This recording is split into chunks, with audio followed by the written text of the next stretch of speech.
নির্বাচন commission EC সচিব আক্তার আহমেদ জানিয়েছেন, দেশে বর্তমানে মোট ভোটারের সংখ্যা দাঁড়িয়েছে 12,63,7,504 জন। রোববার 31 অগস্ট রাজধানীর আগারগাঁওয়ে নির্বাচন ভবনে সাংবাদিকদের সঙ্গে আলাপকালে তিনি এ তথ্য জানান। সচিব বলেন, এক বছরে দ্বিতীয়বারের মতো হালনাগাদ করা সম্পূরক ভোটার তালিকা প্রকাশ করেছে ইসি।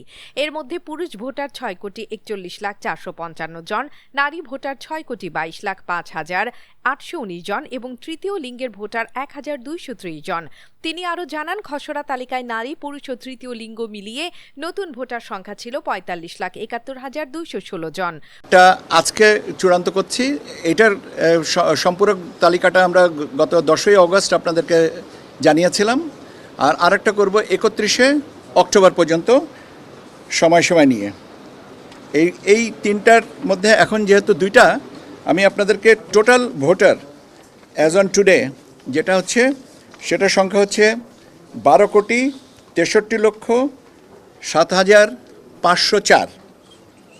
আমি আবারও বলছি, 12,63,7,504 জন আমাদের এই ভোটার তালিকায় আজ পর্যন্ত অন্তর্ভুক্ত। আমি আপনাদের সাথে যখন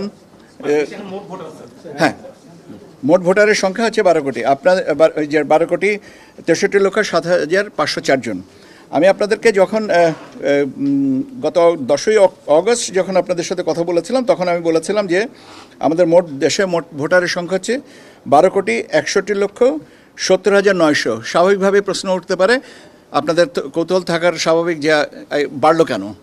এটা আমাদের যখন আমরা প্রকাশ করি খসড়াটা, তার পরবর্তীতে যে একটা অন্তর্ভুক্তি হয়েছেন 1,37,642 জন। অন্যদিকে অন্তর্বর্তীকালীন সরকারের যুব ও ক্রীড়া উপদেষ্টা আসিফ মাহমুদ অভিযোগ করেছেন, ব্যর্থ রিফাইন্ড আওয়ামী লীগ পরিকল্পনার পর এবার জাতীয় পার্টির ভেতর দিয়ে আওয়ামী লীগকে ফেরানোর চেষ্টা চলছে। তিনি বলেন, জাতীয় পার্টি একটি সুনির্দিষ্ট ও চিহ্নিত ফ্যাসিবাদী দল, যারা অতীতে বারবার আওয়ামী লীগের ফ্যাসিবাদী সংসদকে বৈধতা দিয়েছে। তার দাবি, ভারত থেকে প্রেসক্রিপশন এনে বাংলাদেশে একটি কৃত্রিম সংসদ ও কৃত্রিম গণতন্ত্র প্রতিষ্ঠা করা হয়েছিল, যেখানে জাতীয় পার্টি সক্রিয় ভূমিকা রেখেছে। রোববার 31 অগস্ট বিকেল 2:45টার দিকে ঢাকা মেডিকেল কলেজ ঢামেক হাসপাতালের জরুরি বিভাগের সামনে এক সংবাদ সম্মেলনে তিনি কথা বলেন। একটা নিবন্ধিত রাজনৈতিক দলকে আপনি কিভাবে, তাদের কর্মসূচিকে কিভাবে মব বলবেন? এবং আমি যতদূর জানি, প্রথমত হামলা করেছে জাতীয় পার্টির দিক থেকে।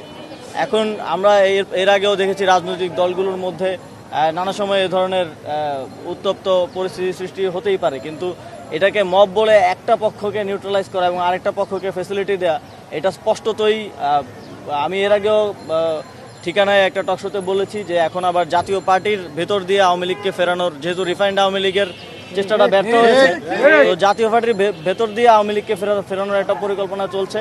কিন্তু এরা, জাতীয় পার্টি হচ্ছে একদম সুনির্দিষ্ট এবং চিহ্নিত ফ্যাসিবাদী। আমরা দেখেছি বিগত সময়ে কিভাবে আওয়ামী লীগের এই ফ্যাসিবাদী সংসদকে বারবার বৈধতা দিয়েছে জাতীয় পার্টি, কিভাবে ভারত থেকে প্রেসক্রিপশন এনে বাংলাদেশের তারা একটা কৃত্রিম সংসদ তৈরি করেছে, কৃত্রিম গণতন্ত্র দেখিয়েছে। তো এই চিহ্নিত ফ্যাসিবাদীদেরকে কোনোভাবেই কোনো ধরনের সমর্থন যদি কেউ দেওয়ার চেষ্টা করে, সেটাকে একই সাথে সরকারের পক্ষ থেকে আমরা সেটাকে সমর্থন করি না, একই সাথে জনগণের পক্ষ থেকে রাজনৈতিক ফ্যাসিবাদ বিরোধী রাজনৈতিক দলগুলো সেটা রুখে দাঁড়াবে বলে আমি প্রত্যাশা করি।